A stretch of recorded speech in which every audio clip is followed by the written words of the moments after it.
Bonjour à tous, c'est Adil Abdelrazik. Bienvenue sur notre chaîne de YouTube. J'espère que vous vous portez bien.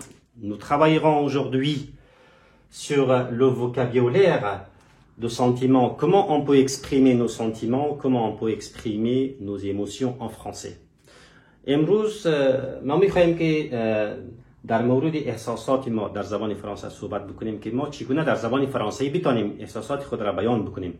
امیدوار هستم تا آخر ویدیو ما را همراهی بکنید تا بتونم برای شما خوبتر شرح بدم دوست عزیز. مثلا یک تعداد صفاتی هست که ما اینجا برای شما می‌نویسیم. یکی داریم être content. être content به معنای چی است؟ خوشحال بودن. être content به معنای خوشحال بودن. و همچنان ما شما میگیم چی؟ être heureux. سعی کنین être heureux هم خوشحال بودن میگه. این همین معنا را داره. و enchanté هم همین میگه. وقتی که ما شما بخوایم که یک شخص را در وقت ملاقات ببینیم و بگیم که من خوشحال هستم از دیدن شما، چی میگیم؟ je suis enchanté de vous voir. پس چی میگیم؟ je suis نوشته میکنیم که je suis سعی کنین enchanté. Je suis enchanté de vous voir. من از دیدن شما خوشحال هستم. من از دیدن شما خوشحال هستم. اینی هم به معنای خوشحال معنا میده دوستای عزیز. بسیار کلمات هست که معنای خوشحال معنا میده. مثلا میگیم که یا میتونیم بگم برای شکل être ravi هم به معنای خوشحال معنا میده. خوش یا خوشحال. Je suis ravi, vous êtes ravi. و être ému سعی کنین چی میگه؟ être ému یعنی متاثر شدن.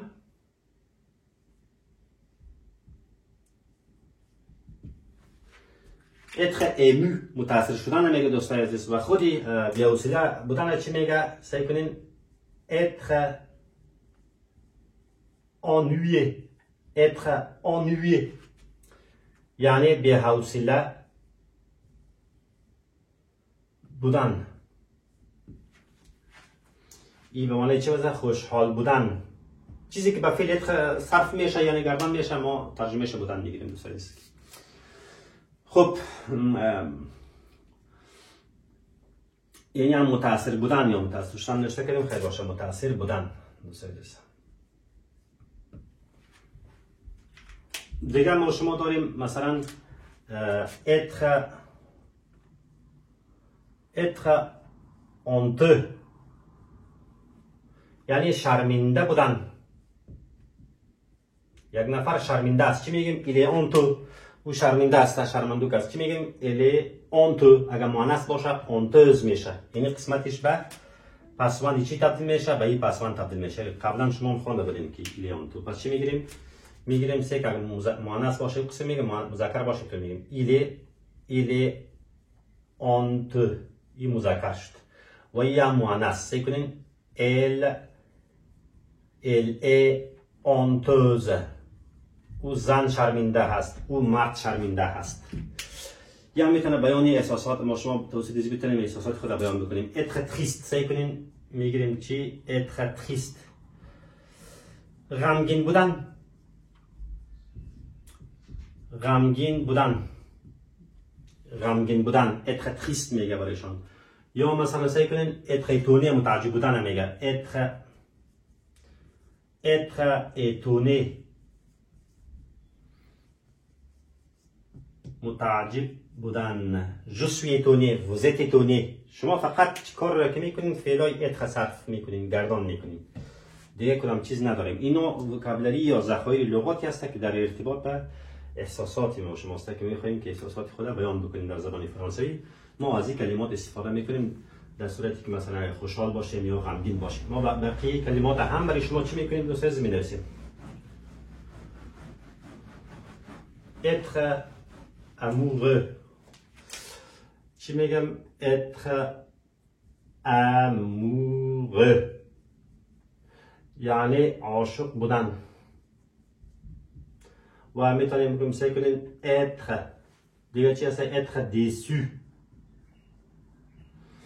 یعنی مایوس بودن. یا میشه که برای مایوس بودن چی بگویم؟ être désespéré. سعی کنیم چی بگیریم؟ désespéré. این هم به معنای مایوس بودن میگه. être désespéré.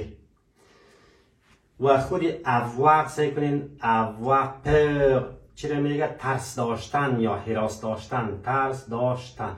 این حالی وقتی که میگیم من ترس دارم چی میگیریم؟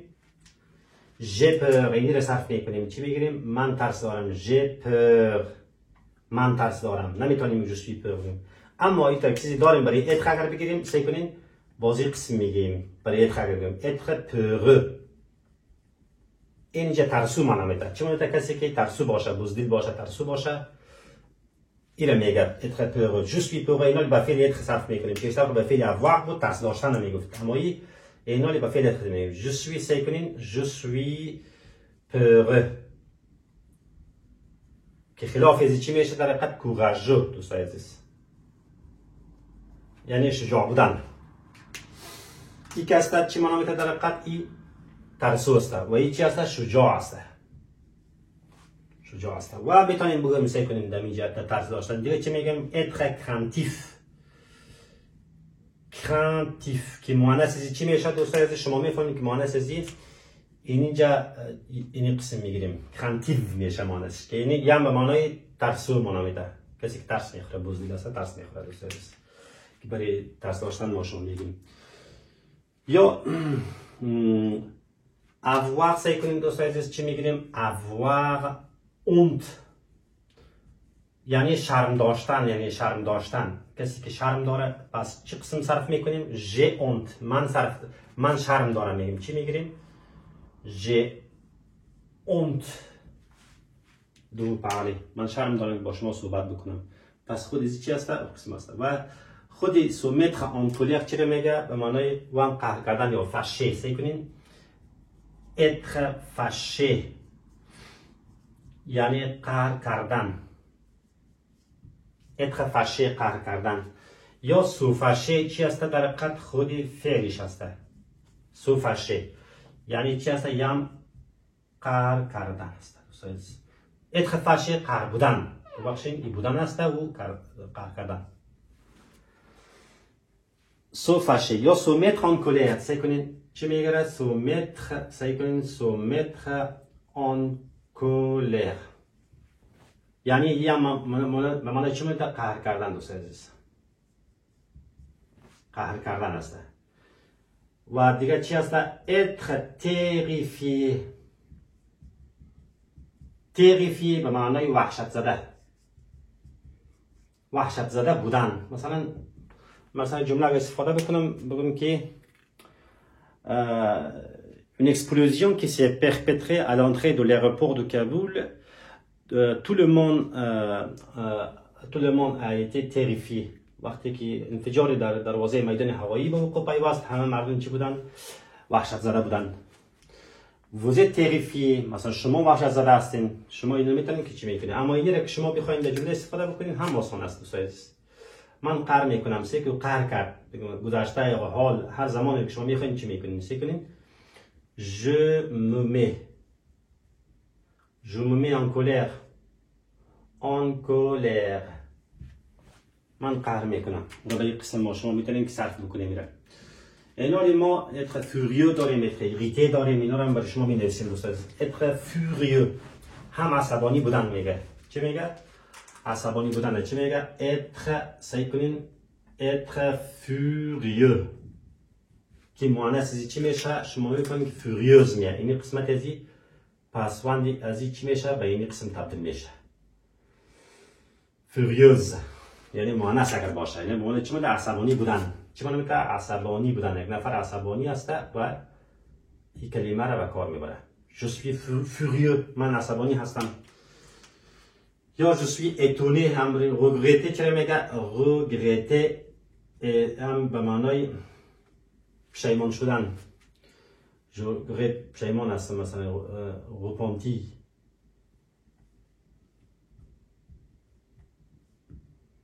پشیمان شدن چی میگه؟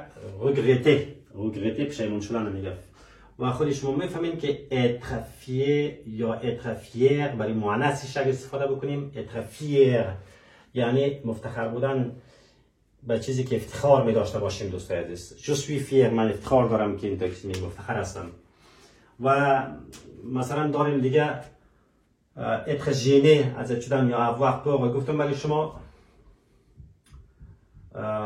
satisfait être satisfait یعنی چه معنی قانع بودن. est-ce que vous êtes satisfait یا شما قانع هستید؟ و دیگران چه میگه؟ anxieux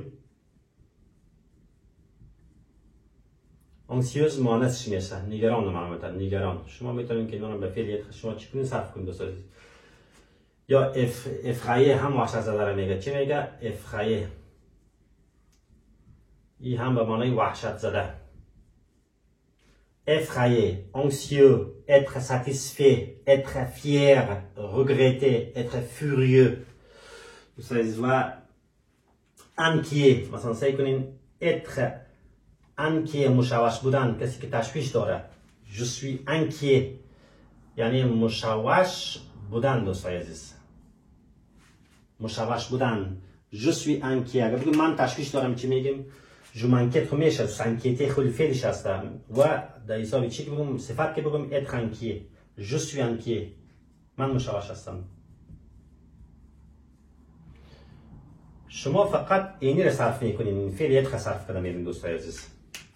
یا میتونید در جملات مختلف در زمان مختلف شما رو به کار برین.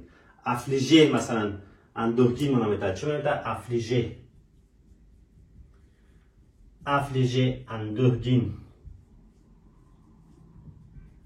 اندوهگین. je suis affligé vous êtes affligé désespéré déçu خبر شما گفتم. و همچنان بعض لغت‌های اوریفیه هم داریم وحشت زده رو چه میگه؟ اوریفیه اوریفیه هم به معنای وحشت زده.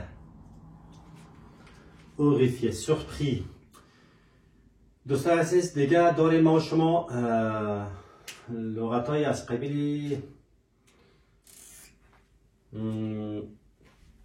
که برای بیان احساسات به کار بره. réjouir هم میگه خب فعلش هست برالا.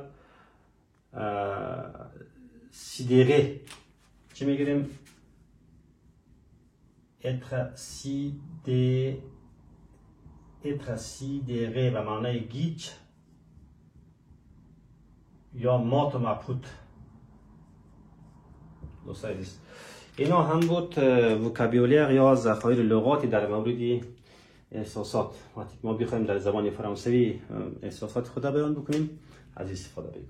Je vous remercie infiniment. Je vous souhaite une bonne journée.